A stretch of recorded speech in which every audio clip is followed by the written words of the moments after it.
we do have a history of our sexual expression and our identities being criminalized.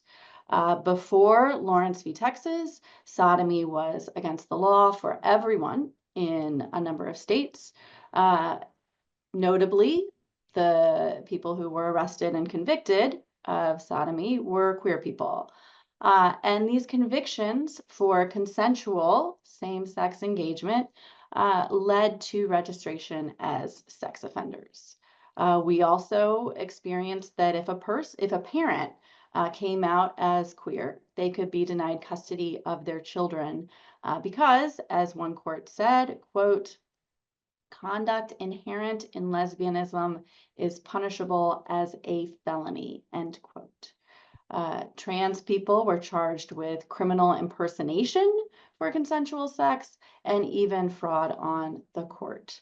And in the midst of all of this, queer people were more likely to plead guilty because of fear that family or community members could discover one's sexual orientation or gender identity. So when these negative stereotypes were incredibly pervasive and coalescing with this criminalization, we saw that queer people were less likely to share their identities and talk about their identities.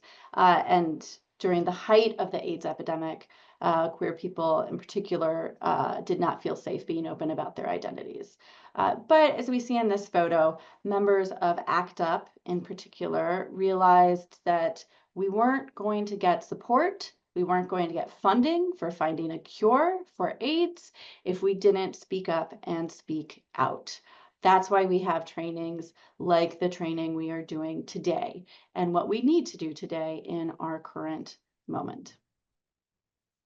And if we look at today, and you'll hear more about this from Richard and Ethan, we see that lesbian, gay, and bisexual people are much more likely to be arrested than straight people. They're incarcerated at 3 times the rate of straight people. We know that BIPOC transgender people have especially high lifetime rates of incarceration as well.